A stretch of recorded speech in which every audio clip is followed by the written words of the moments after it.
Hello, this is Trigonometry Explained Part 2. In Part 1, I got you to think about the question of how could we approach studying any geometric object in a way that's consistent through all geometric objects. And I got you to see an interesting fact. It's that every single geometric object can, in some way, be divided up into right triangles. Everything can be cut up into a right triangle. And so it makes some sense, if you'd like to study all geometric objects, it makes some sense to limit yourself to just studying right triangles, since everything can be seen as being made up of right triangles. It's almost like the right triangle is the atom of the geometric world. Atoms are what make up all of matter, and so in order to understand all matter, we try to understand atoms themselves. It's the same thing with right triangles as the fundamental building block of all of geometry to some extent. Trigonometry, the word, actually contains in it the meaning that I'm describing. Trigon means three-sided figure, like a triangle, and metry means measurement. So trigonometry literally means the measurement of triangles. And that's what we want to focus in on today, the measurement of right triangles. So I'd like you all to consider that every right triangle has six, that's my symbol for triangle, has six measurements associated with it. It has more than that, really, but it has six basic measurements. There are 3 side lengths and 3 angles.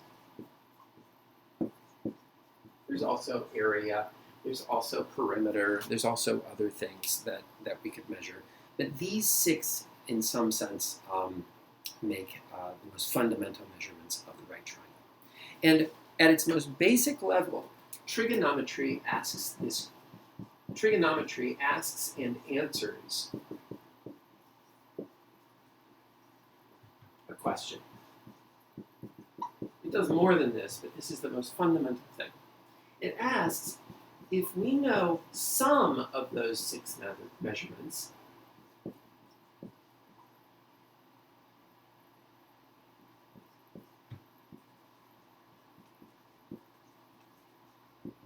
can we then figure out the rest of them? So I want to approach that question right now because it'll lead us right into what trigonometry is about. So I want you to imagine we have a right triangle. Remember, it's always about a right triangle. So if we have a right triangle that I label ABC, those are the vertices, then there's a tradition here, a convention, that in terms of notation. We often call this side, which you could label BC, of course, but another way to label it is with the lowercase letter a. Why a? It's because it is opposite the big vertex A. So there's a reason why these are the same letter. There's also a reason why one is uppercase and one is lowercase. This would be lowercase c, and this one would be lowercase b because it's opposite b, opposite c. Okay, here's an interesting question, or at least a question. You may not be that interested in it essentially. But the question here, for example, is what if you know just one thing? What if you know, given that one angle, let's say angle B, is equal to 45 degrees. Can we find all the rest?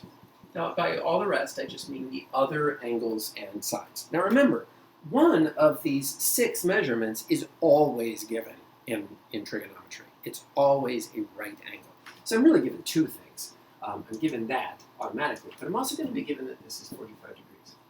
And the question is, can you find the other sides and angles?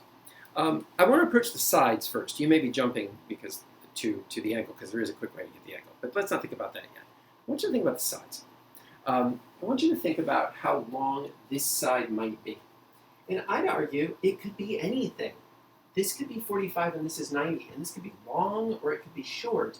And you could fit this thing together. In fact, none of the sides, none of them can be known. There's no way to know how big or small this is. Because this could actually be a star in the solar system, or not the solar system, in the galaxy. This could be some other star, and this could be some other star. These could be light years apart, and you could have a triangle shaped like this. You also could have, on the other hand, be microscopic. This could be an atom and an atom and an atom. You have no idea how long the sides are as actual physical lengths. So I want to make sure we establish that. We can, though, find the third angle. Of course, we can do that. And we do that using the fact that there are 180 degrees in a triangle, which you know because somebody taught you that probably in 6th grade. And I will have a video eventually explaining why there are 180 degrees in a triangle. It's actually a very interesting fact, and not simple to explain. But that means that we can very quickly say, well, this is 90, this is 45, that's 135, take that off from 180 and figure out this one actually is 45 also. And I picked this on purpose so that these would be equal because I want to point out something. It ends up being 45 degrees for angle A. And I say the third angle, we already knew the second one. So we have all three of them. I want you now to think about something that you probably learned in a geometry class, but you don't even need to have taken geometry to understand this. That triangle, if that angle is 45 and so is that one, it should be obvious to you that there's something symmetric about this. That being the same as that means there's some sort of mirror image thing going on here, and it's not hard to actually prove, but it's even easier just to believe these two sides have to be the same length. This is actually an isosceles right triangle. That length equals that one. So in this case, this only happens if this is 45, and A is equal to B. We know that these two lengths are the same, which is sometimes marked that way. Now, I'd like you to consider that that doesn't change the fact that we don't know how long A or B or C is. It still doesn't change that fact. We don't know how big or small this triangle is. However, it does mean that we know something about how this side relates to this one. It also means that we can probably figure out, using the Pythagorean theorem, how long this side relates to these, so I'm not as interested in that right now. But I want you to think, oh, that means these are the same. And so it means, one way to express this is, we see that the ratio of these two lengths, if I take one of them and divide by the other, and I'm going to take B divided by A, it doesn't matter which, we get 1. Because if a number is divided by itself, we get 1. And we realize that if we know this one angle of 45 degrees, then we know that these two lengths are equal to each other. That's interesting information. It's not as much as I want. I'd like to know exactly how long all the sides are, but I don't need all of that at this moment. I just need to realize I know the ratio of these two. Okay, but now I'd like to consider changing the 45 to something else. What if I changed angle B to be something like 35 degrees? Now this is a different and weirder number. This is no longer going to be isosceles. This is going to be a lot longer here so that this angle is smaller than it used to be. So we have vertex B over here. This is A long. This is still B long. This is still C long.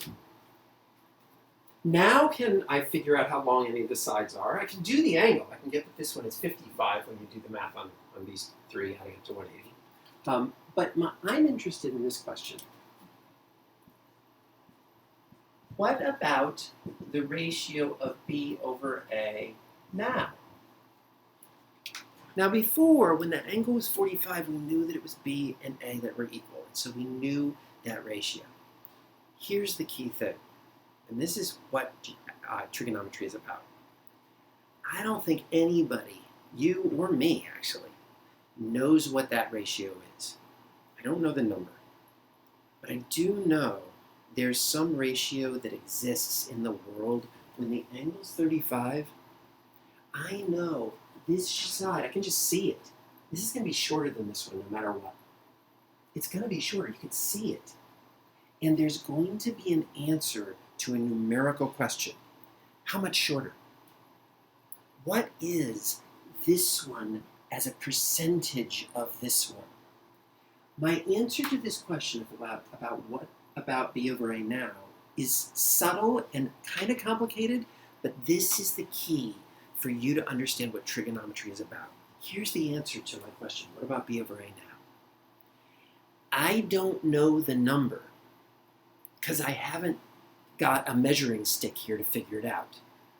but I do know there is a numerical value of what b over a is that has to exist in the universe. B over a must be some knowable number. By knowable, I mean somebody should be able to figure it out. Somebody really smart, maybe a long time ago, figured it out. And here's the news. A long time ago, ancient mathematicians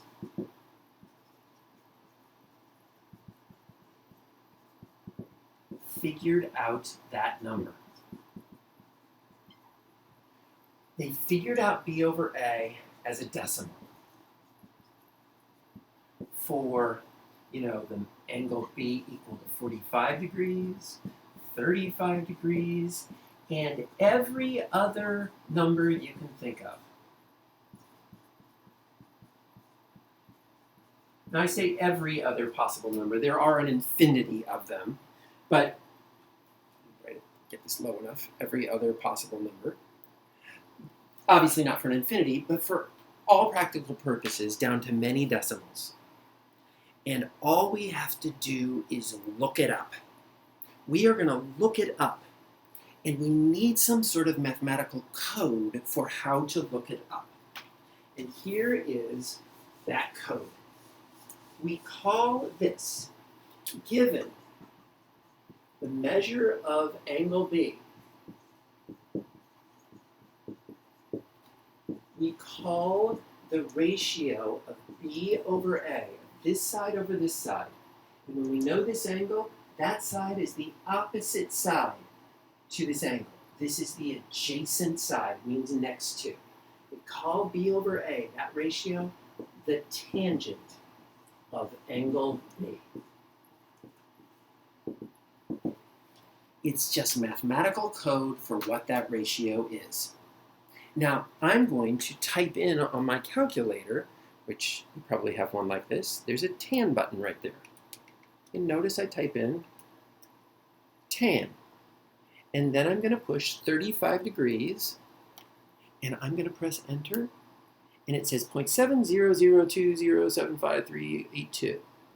That is what this over this is. It's about 0.7, which should make physical sense. This is about 0.7 as long as this. Of course it should be shorter. It looks like it. And so the tangent of 35 degrees is how you write this. And we look it up. It's found on the calculator to be about equal to 0.7. Leaving off all those decimals. And so that's what trig is, actually. What trig at its most fundamental level is it is a list of data, of information that has been developed by ancient mathematicians up until today. When we write the tangent of 42 degrees, you're learning this in class, so I'm not going to go into all the details of opposite over adjacent. You can do that. But what the tangent of 42 degrees is on the calculator, I'll put it in, and I'll write down the number, tangent of 42. It's 0.9004. It's about equal to 0.9. What that means is, if I make this 42 degrees, just think about it, this makes some sense. If I make it 42, then this one is actually a little bit smaller than this one, which should give you a sense that this length is a little shorter than this one. And that means that this over this, in this triangle, is about equal to 0.9. It's just saying this is 90% of this length. You can see this is true for every one of the trig functions that you use, for sine, for cosine, and for tangent. That's all it is recording at first. There's nothing deeper about it. I'm going to do one problem with you, if you want to see it, just to give you a sense of how this works in your homework that I'm sure you're probably doing or have done. But here is a traditional, very boring, but traditional problem. If I give you a right triangle, and and I tell you an angle, maybe it'll be this one now. Maybe I'll tell you this one is 62 degrees. And I tell you this is 5 long, and I ask for this length x. The idea here is we're going to look up what the ratio is in all right triangles that have a 62 degree angle in them, what the ratio of that over that is, because that's the opposite and that's the adjacent to the 62 degrees. So the tangent of 62 is equal to that ratio of 5 over x. And so we look it up on our calculator. Tan 62, we get 1.88. I'm going to round, it's 1.88. So really this is an about equals. And we have this little equation that's very easy to solve. We multiply the x up, we divide by 1.88. We get 5 divided by 1.88. We put that on the calculator, and 5 divided by 1.88 is going to be 2.66 when I round. So x is about equal to 2.66. 2.66. Which notice, of course, this one's shorter than this one, because this ratio of 1.88 means this is 1.88 times as big as this, and 5 apparently is 1.88 times as big as 2.66. All of trig, all of right triangle trig begins here and is essentially about this idea. Sine and cosine are just the ratios of other sides. You should memorize what those are, but this deep understanding of what you're doing. What are you doing when you type in these things on the calculator? All you're doing is you're looking up information that ancient mathematicians figured out for you. And it's been refined since then so that the decimal places are more perfect. And we understand more about them. But that's essentially it. Keep that all in mind when you're doing trig problems.